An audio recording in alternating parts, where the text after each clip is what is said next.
Welcome to the PreSnap Podcast presented by Line Star. All things fantasy football with a sprinkle of sports betting. Alongside Tyler Weeman, I'm Shannon Somerville. Today is Monday Night Football, Week 11, an NFC West battle in Mexico City. The 49ers taking on the Cardinals. I really missed the opportunity here to have some margaritas for us and some tequila. Oh, man. That would have been great. It's a good week for that, too. It's a great week for that, coming up on Thanksgiving.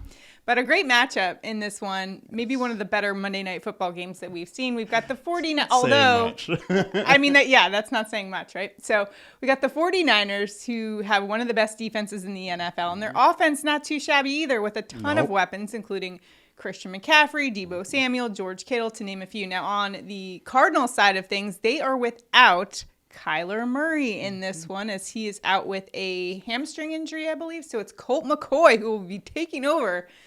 An interesting matchup tonight in Mexico City. What do you think, Tyler? It absolutely is an interesting matchup. This game's going to be fun to watch. I like that it's in Mexico City. The Kyler news is interesting. Not a ton of people reporting on that one, so do make sure when the inactives come that he is officially listed as out. Ian Rappaport is one of the people, and I saw a beat reporter in Arizona say something about it, but nobody else really. Another thing to note with Mexico City, and this might come into play, is elevation, which sometimes people forget about this. It's kind of like Denver, 7,000 feet above sea level in this one, so what you could see is guys getting tired. And I just learned today that the Cardinals opted not to practice in elevation, which I think is a huge mistake for them. So lots to get to today, including that Kyler Murray injury report, which will lead us to our SIXScore.com injury report. Heading into tonight's matchup, we've got a lot of players banged up in this one, starting with that quarterback position. So it'll be Colt McCoy. He took over last week, 238 yards, a touchdown in the 27-17 win over the Rams. That's still a big loss for them, though. They are also missing 4 of their starting offensive linemen. They've been missing them for quite a while, so a very anemic-looking offense there. Is also tight end Zach Ertz, season-ending injury versus the Rams, so they're without Ertz. However, they are with DeAndre Hopkins. He should be in after he was listed questionable with a hamstring injury. Overall, the Cardinals offense, 65.8 is their SIXScore, which is probably one of the lower ones we've seen all season for any team. They've ton of injuries there. Going up against a 49ers defense that's the best in the NFL right now. Their SIXScore comes in at 76.3. They are without defensive tackle Eric Armstead, who's missing his 6th straight game with plantar fasciitis and a hairline fracture in his left tibia.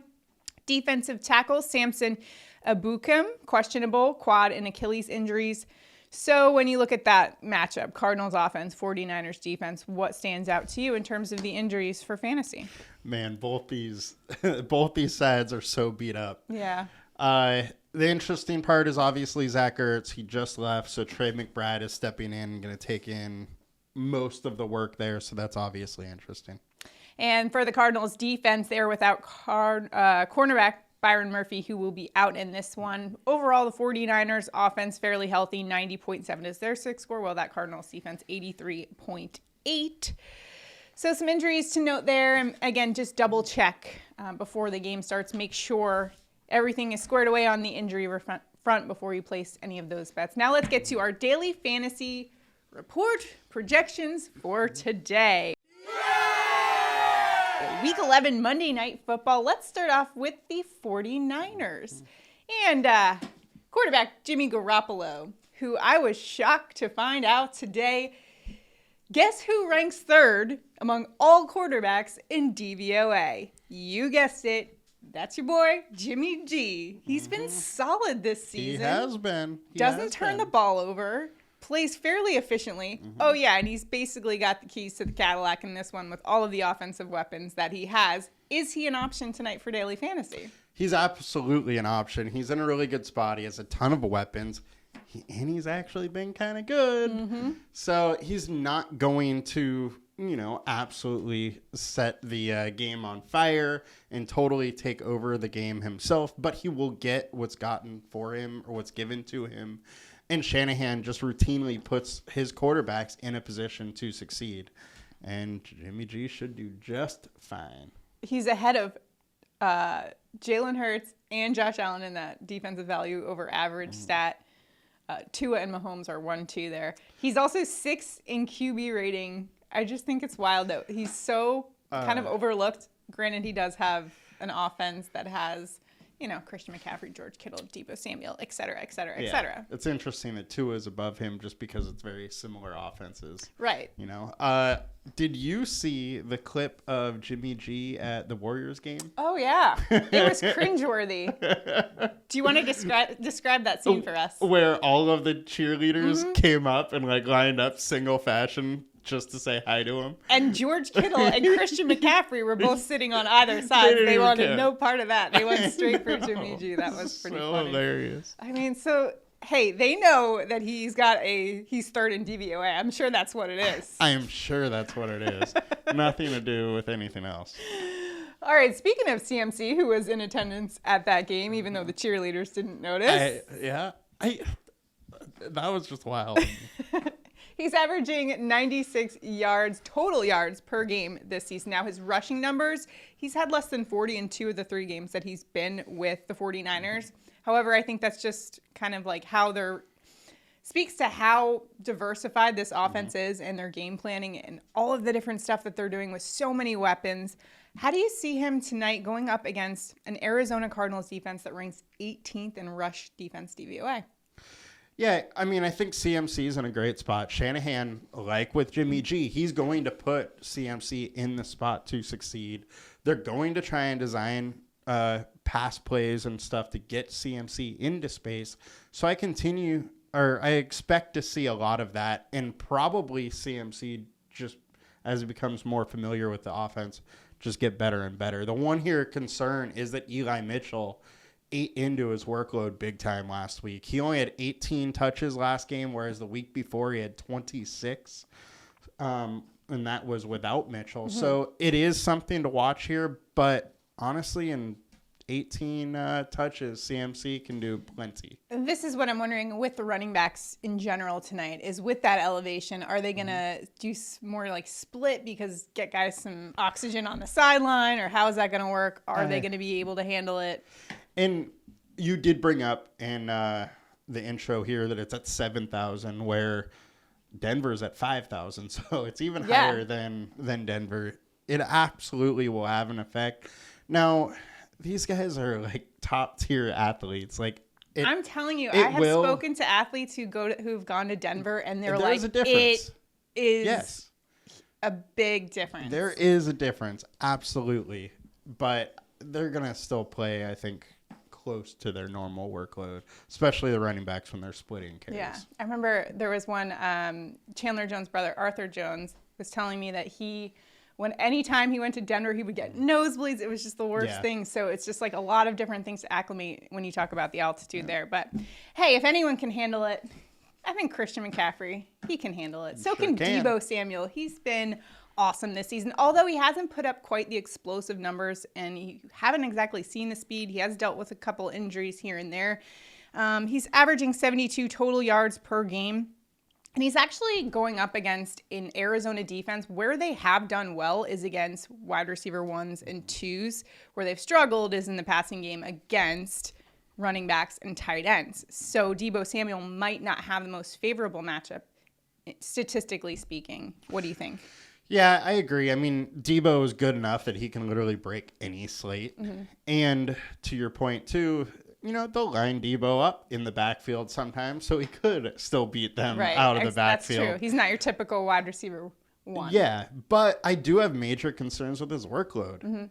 He's only had 2 games with over 8 targets. Yeah, he gets a couple carries in there. If he doesn't break a big play, then he's probably not going to be optimal in your lineup, and that's what you need. He's a boom bust.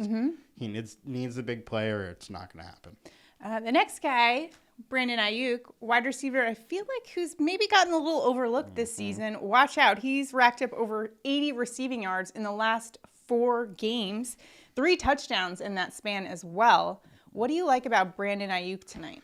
Yeah, I like Ayuk. He is in a similar volume situation as Deebo.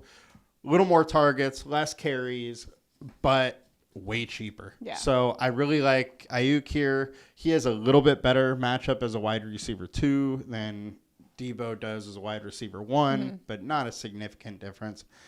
So I like Ayuk tonight, and I've been playing him a ton.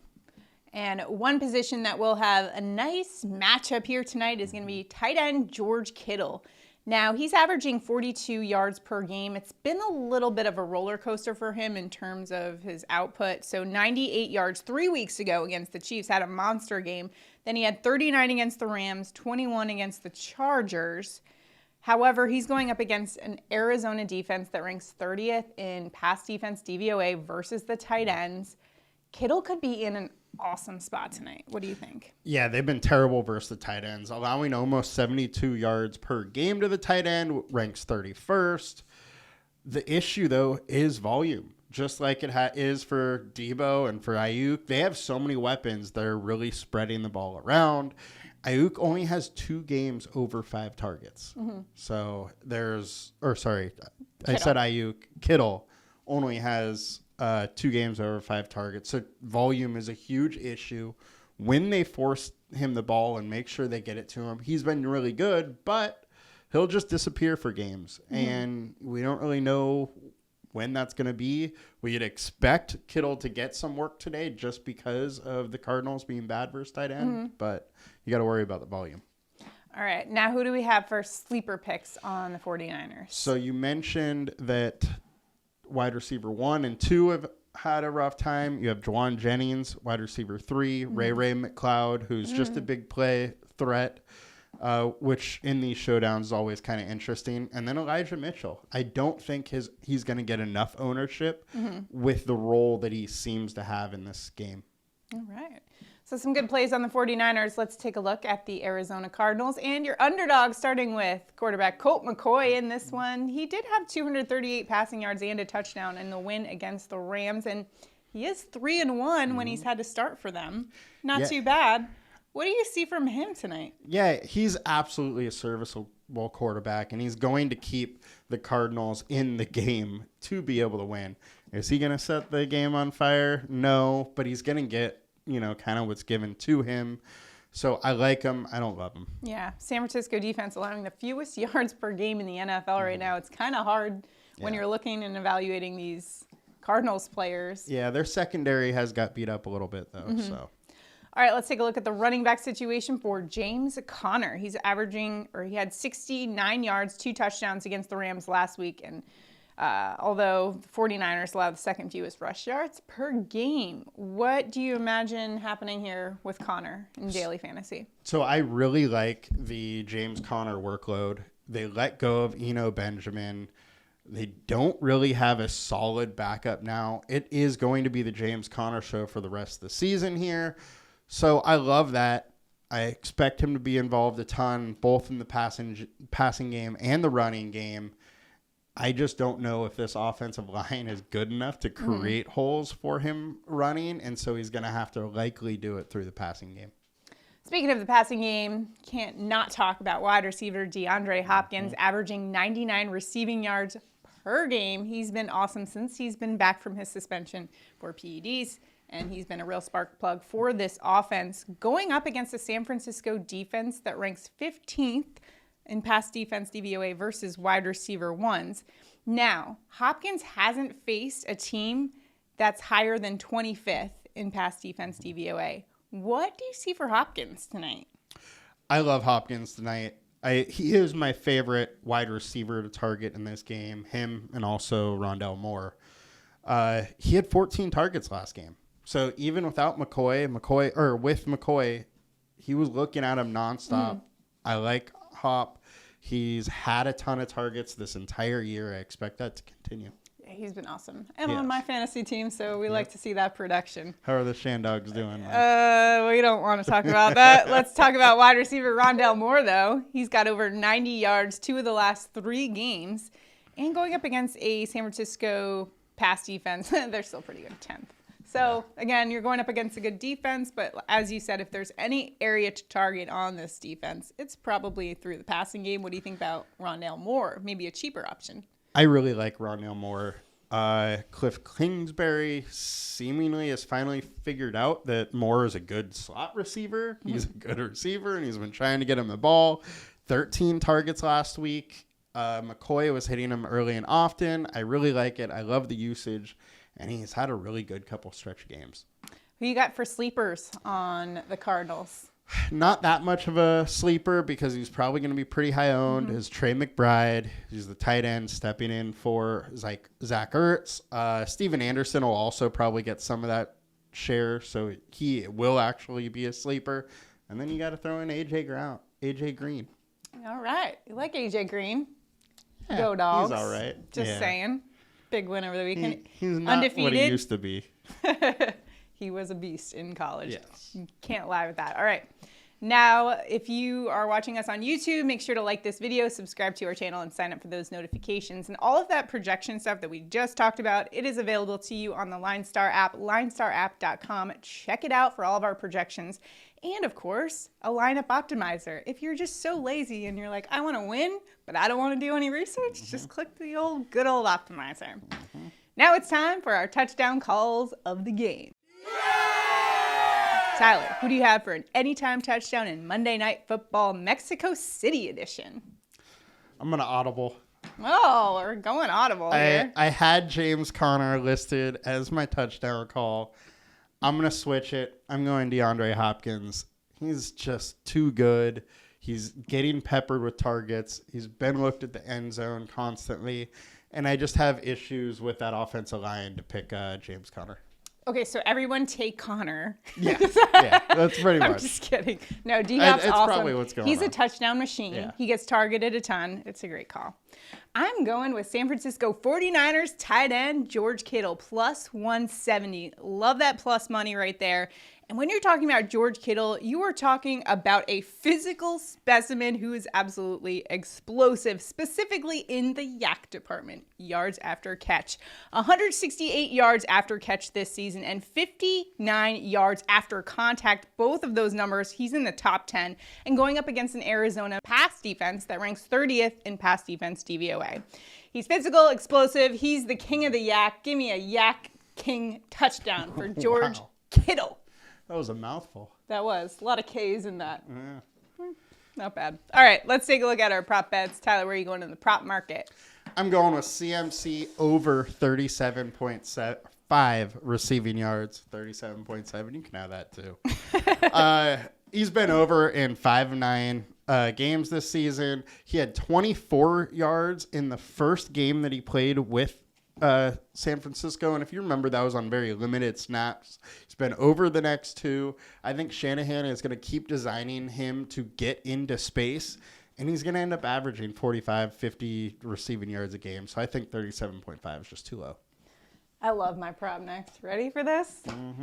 Jimmy G over 1.5 rush yards at minus 130. One of the most immobile quarterbacks. You know what the great thing about this prop is? It just takes one play, and he's over it. And he's gone over it the past 4 games. In fact, 6 of 9 games this season.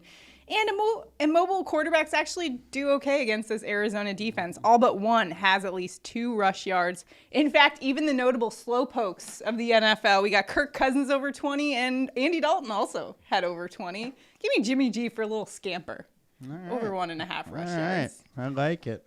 You know, one of the things when I was evaluating the prop market here today is the inconsistency of the different weapons that they use. Because they have so many, it's almost like you don't know who to actually trust and who they're going to plan their game around. Which, I mean, I have to think if you're the Cardinals, it's a nightmare. But from a prop perspective, it's like it makes it difficult to back any of these players. In fact, you know, some of the unders might be even more appealing for the 49ers just because, you know, they're going to split the workload and go after different weapons in this one. So that was my overall impression of the prop market for today if you're looking at Monday Night Football.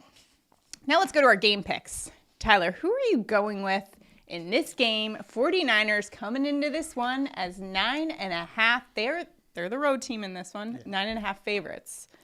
I mean, it's a neutral field, so neither are really road teams here. Well, you have to specify. Yeah. But I think 9.5 is way too much. I do think the 49ers win the game. I just don't think they win by 9.5. Yeah, it's a big spread. I was agonizing over it. However, I just think when you look at it and you just, you got the best defense in the NFL going up against an offense without their best player. Meanwhile, the 49ers offense also is top 10 as well. Yep. Yeah, they've blown out the Rams and the Panthers, and that's not necessarily a good barometer. The Rams are just terrible. And the 49ers, they're good. We don't know how good they are because it seems like they haven't played quite anyone so far. However, I do think that they come up with a win over 10 points in Mexico City in this one. I just can't look at the Cardinals and every category is like, edge to San Francisco, edge to San Francisco. Yeah, my thought really is that with Colt McCoy, they're going to be playing very conservative and they're going to be keeping the game a little slower paced, a little, just try and stay in the game essentially until the fourth quarter and hope something happens. And in games like that, it's really hard to win by 9.5. To your point, one of the things that I did look at was the 49ers, where they haven't been that successful, is actually in the red zone. Yeah. So that's an area, and in terms of points, they're not actually up there. In terms of yardage and stuff, they're getting the yards, not necessarily getting the points to show for that. So yeah, I also think the 49ers, just as a team, has underperformed this year. Like, I think they should be better than how they've been playing on both sides of the ball. Yeah. But then don't you look at it, see, I'm like convincing myself of both sides. And then I'm like, Nick Bosa is going to sack Colt McCoy on. Like, are you kidding me? He's going to sack him like at least 2 or 3 times. Major O-line issues. The one thing with the 49ers, D, is since Armstead's been out, they haven't been quite as good. Right. It's hard without Armstead, too. And Verrett's out in the secondary. There are some secondary issues. But Arizona elected not to practice in high elevation. Yep. I think that's going to be the real... It really could be. I honestly think that's I don't understand that decision, but... Yeah, I don't know. I'm not a head coach, but just wondering what the rationale was behind that. Is there a Call of Duty game that came out or something? There was one that came out. There really was. I don't think it was called... There was something that came out this weekend. I saw tweets about it. Forget practice in elevation. We're all playing video games. I saw tweets about it, like, bashing it because there were, like, lag, like there were issues with the game. And I was like, well, at least Murray might be all right then this week. But then he's not going to play. Maybe that's why. Yep, maybe it Conspiracy theory. Just kidding. Okay. But we also know Cliff Kingsbury is not the brightest head coach we have. I'm not going to comment on that. Yeah. He is probably on the hot seat, though. That is for sure. He should be gone. He's supposed to be an offensive genius, and they are terrible the first half on offense. They didn't have DeAndre Hopkins, but what are you going to do? You got to make it happen, right? Yeah. It's the NFL. If you ain't first, you're last. Or is that Talladega Nights? Yeah. All right, that's going to do it for the show today. Make sure to check out linestarapp.com. And if you're watching us on YouTube right now, make sure to like this video, subscribe to our channel, and sign up for those notifications. Good luck to you in your daily fantasy, season-long fantasy, and all your prop betting. We'll see you guys next time. Have a good one, guys. Bye.